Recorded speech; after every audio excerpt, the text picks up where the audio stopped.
Assalamualaikum warahmatullahi wabarakatuh. Perkenalkan, saya Elda Despalantri MPD, salah satu dosen tetap Prodi S1 Pendidikan Khusus Fakultas Sosial dan Bisnis Universitas Mercu Bakti Jaya. Video ini dibuat sebagai salah satu syarat penyusunan dokumen PDD UKT-PT Sertifikasi Dosen tahun 2026. Pada kesempatan kali ini, saya akan menyampaikan salah satu mata kuliah yang saya ampu sesuai bidang keahlian, yaitu mata kuliah Bina Komunikasi Persepsi Bunyi dan Irama. Mata kuliah Bina Komunikasi Persepsi Bunyi dan Irama ditujukan kepada mahasiswa program studi S1 Pendidikan Khusus semester 4 dengan kode mata kuliah PK 24433 dengan bobot 2 SKS, 1 teori dan 1 praktikum. Mata kuliah BKPBI ini diselenggarakan sebanyak 16 kali pertemuan secara daring dan luring, terdiri dari 14 kali pertemuan materi dan praktikum, 1 kali pertemuan UTS, dan 1 kali pertemuan UAS. Mata kuliah ini membahas tentang yang pertama, konsep dasar dan ruang lingkup BKPBI. Yang kedua, menganalisis gangguan atau hambatan komunikasi, persepsi bunyi dan irama bagi anak berkebutuhan khusus. Yang ketiga, merancang instrumen perkembangan komunikasi, persepsi bunyi dan irama bagi anak disabilitas rungu.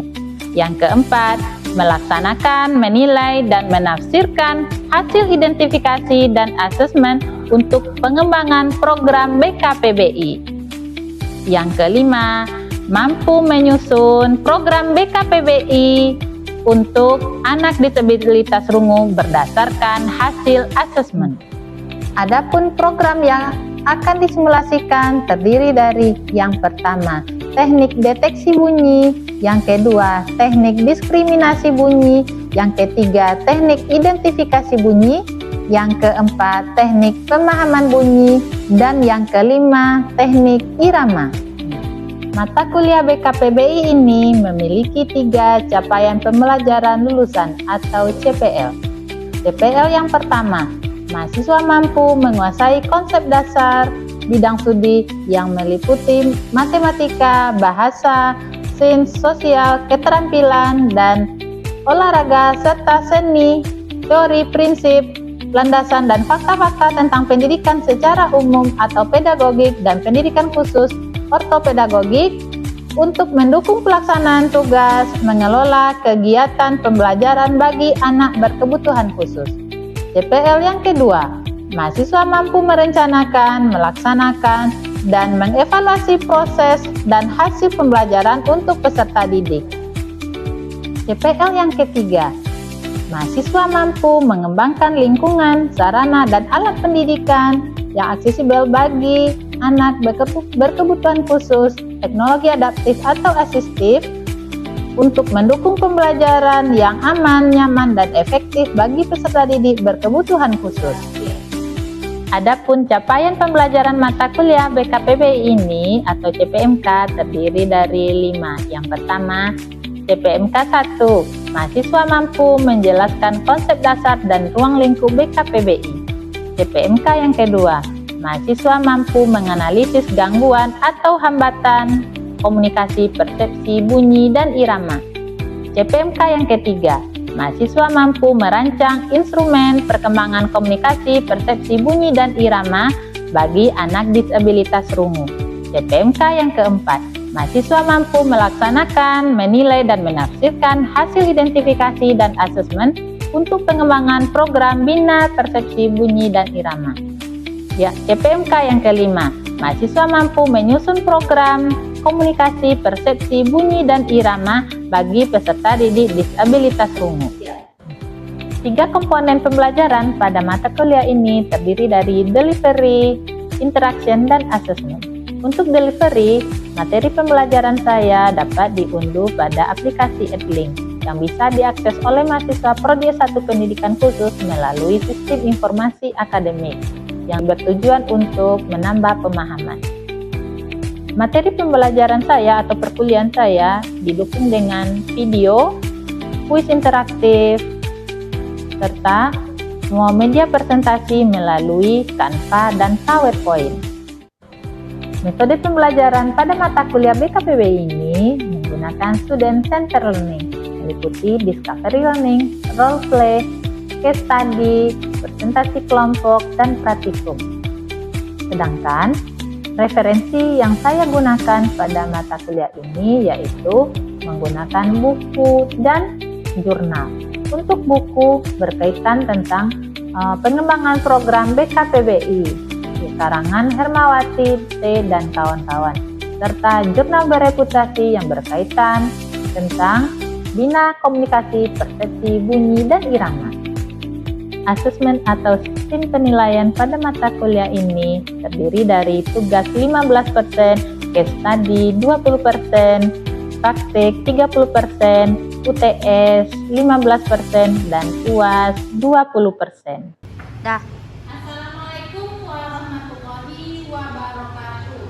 Assalamualaikum warahmatullahi wabarakatuh.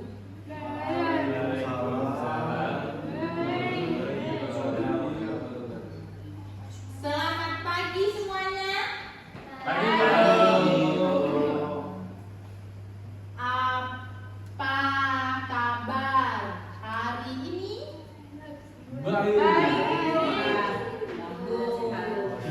Ya, alhamdulillah ya. Pada hari ini kita ketemu lagi pada mata kuliah BKPBI. Apa itu BKPBI?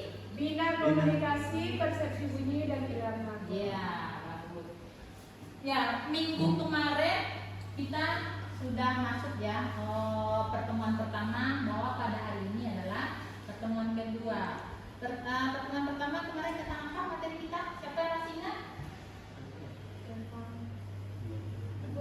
Nah, coba Aura. Kemarin kita masih belajar konsep dasar dari BKPBI. Iya, berarti ini ada yang tidak belajar kayaknya mengulang-ulang mata kuliah minggu kemarin. Harus itu ya, jangan lupa, jangan ini kita kuliah hari ini lupa tidak belajar ya. Ini sehat semua? Sehat. Apa kabar? Bisa ada sehat? Sehat. Sehat. Sehat. Sehat buat alhamdulillah baik. Ya, Tuhan bisa. Udah sarapan semuanya? Sarapan? Belum. Jangan lupa ya, kalau Anda biar konsentrasi kuliah itu jangan lupa sarapan. Ya. Oke, next ya. Jadi minggu kemarin itu kita sudah belajar tentang konsep dasar BKPBI.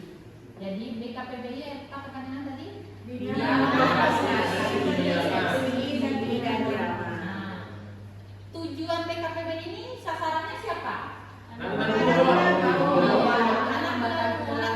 itu anak apa?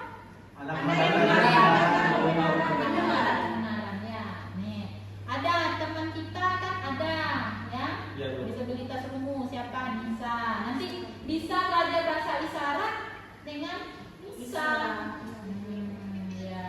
Jadi untuk hari ini kita masuk ke dalam materinya teknik BKPBI bagi anak disabilitas umum. Bisa dilihat di layar. Nah, jadi ada beberapa teknik BKPBI yang bisa kita berikan untuk anak tunarungu.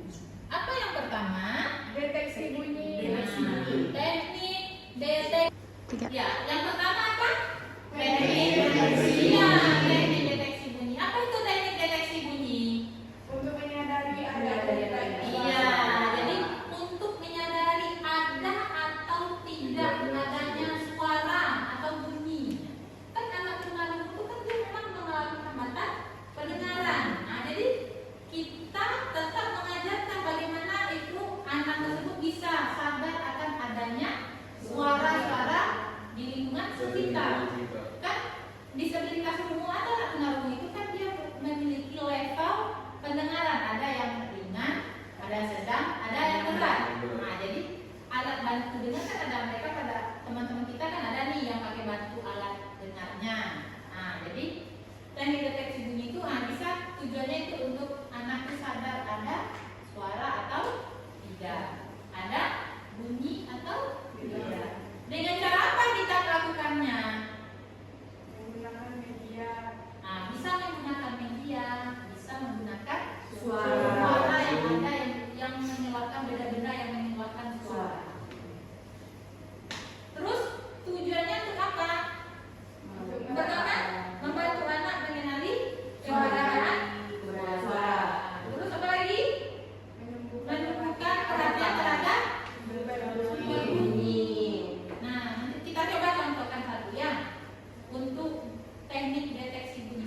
Alat musik juga. Iya, ini namanya alat musik ritmis. Ini ibu sudah bawa beberapa alat musik ritmis. Ini ada rebana, ini sekalian tamborin, ada jari musiknya. Jadi dia bisa kita dengan menggoyangkan dengan musik.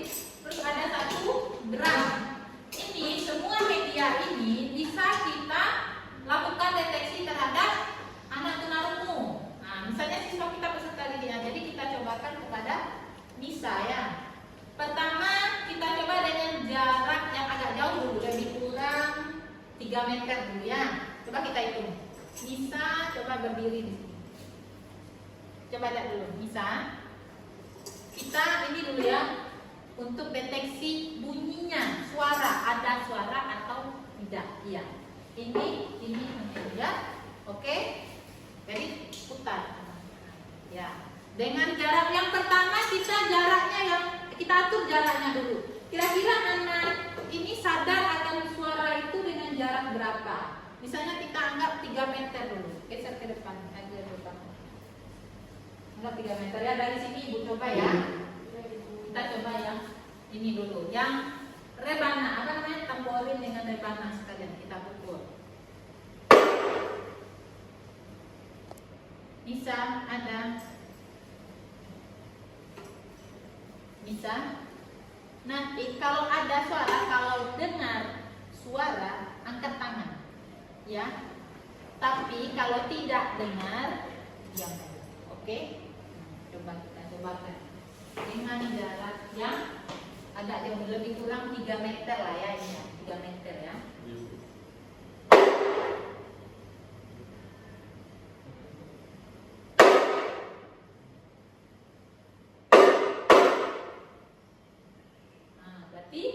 Dengan jarak 3 meter, nah, untuk saat ini Nisa kan tidak memakai alat bantu dengar atau tidak memakai hearing aid. Nah, jadi dia tidak bisa dengar, belum sadar dia, belum tidak ada getaran pun dia tidak merasakan. Kita coba dengan jarak yang lebih kurang berapa nih, 2 meter lah ya, lebih kurang 2 meter.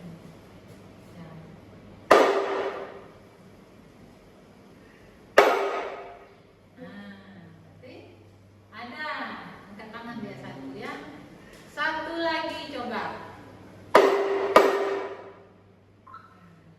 Lalu ya, berarti dengan jarak 2 meter dia bisa mendengar. Oke, dan kita ganti sekarang drum. Kita coba yang drum ya. Pertama dengan jarak yang jauh dulu. Ya. Atau ada yang mau dicoba? Wahyu, coba Wahyu. Coba. Ini dengan jarak yang ini kan lebih keras ya. Nah, tapi kita cobakan suaranya yang agak pelan dulu. Dia bisa nggak? Nanti naik next. Nah, coba. Bawa dulu.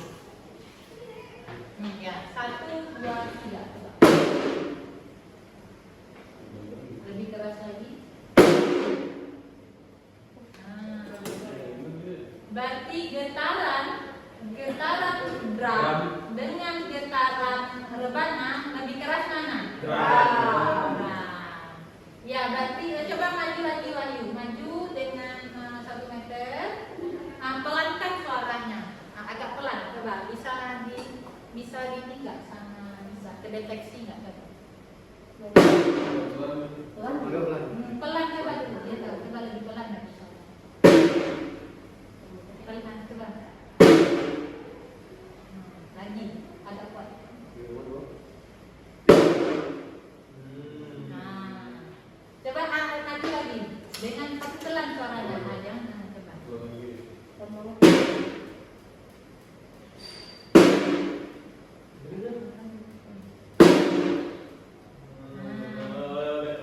Iya, bisa. Ada getar gitu. Ya kebetulan teman kita ya lupa bahwa alat hearing-nya, tapi dia bisa merasakan ada getar di sini. Getar, berarti dia mendengarkan apa? Getaran.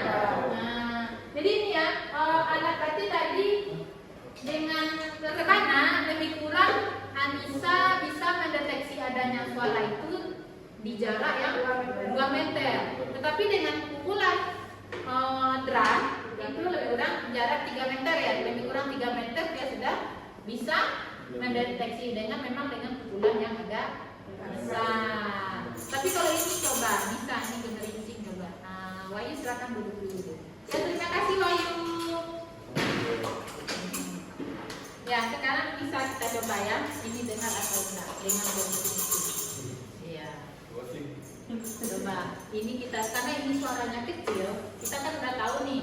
Berarti kita bisa nih mengambil data bahwa Anissa dengan alat atau dengan media alat musik ritmis ini, kayak contohnya yang rebana, dengan jarak yang 3 meter itu tidak bisa mendengar ya adanya. Itu karena tidak memakai alat bantu dengar. Tidak membantu alat bantu dengar karena tadi Anissa lupa bawanya. Nanti minggu depan insya Allah kita minta bawa alat bantu dengarnya. Nah, jadi kita cobakan lagi nanti. Ada perbedaan tidak dengan memakai alat bantu dengar dan tanpa memakai alat bantu dengar? Ya kita coba ini dulu ya. Ini ya karena suaranya lebih kurang 1 meter.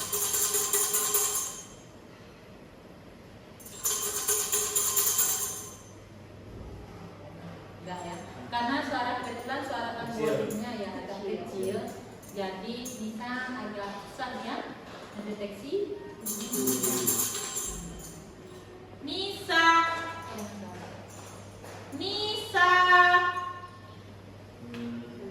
Anissa. Enggak ya. Jadi dengan memanggil panggil.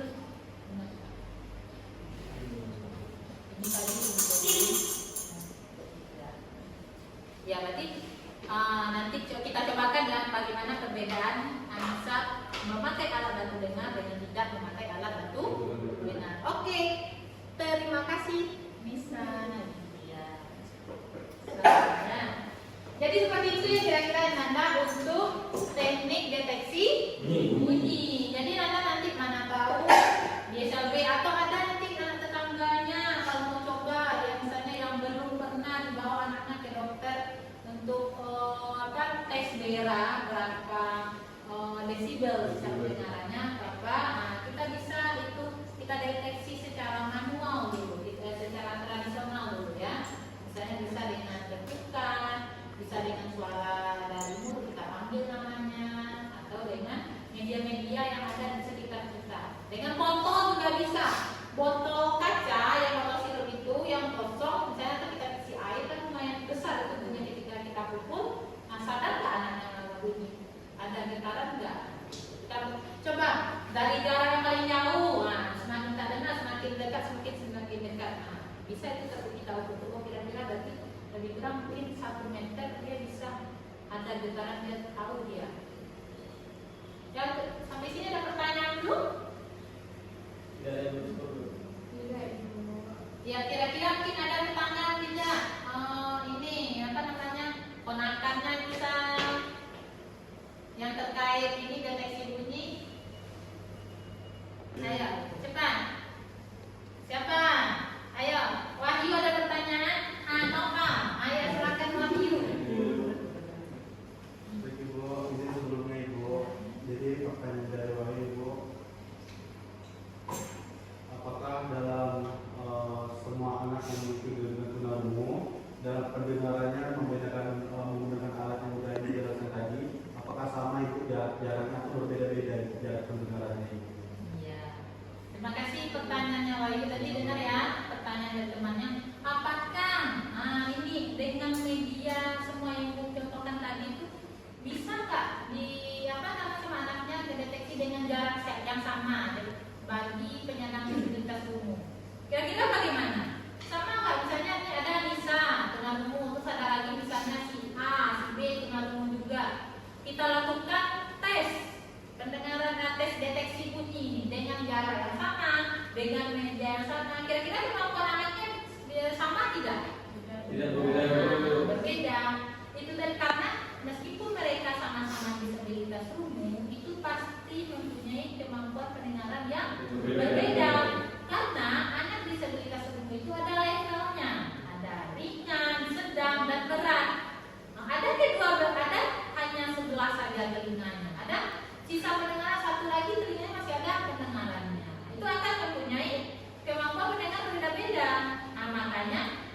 untuk biar valid, biar datanya misalnya berapa sih sisa pendengarannya gitu.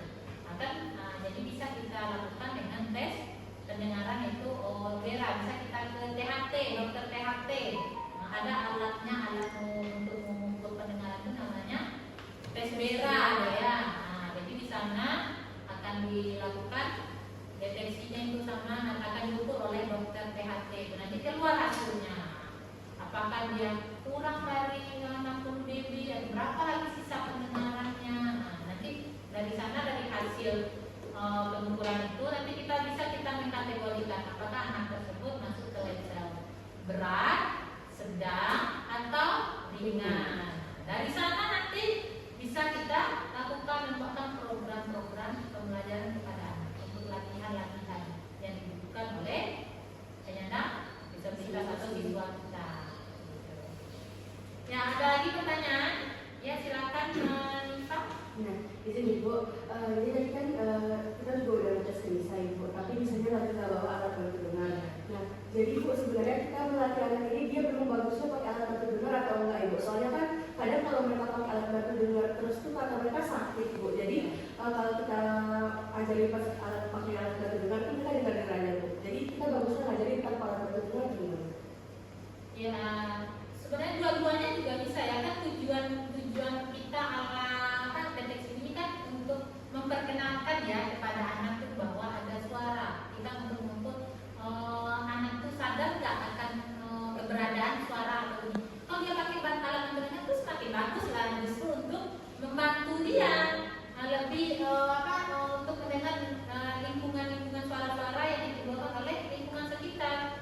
Justru dengan alat bantu dengar itu sangat membantu sekali ya untuk anak disabilitas umum. Karena apa? Karena sudah membantu ya, kan dia alat sensor. Nah, alat sensor alat bantu dengar itu dia bisa membantu kan ketika ada suara, kan alat itu kan memberikan alarm ya kepada si anak. Langsung dia.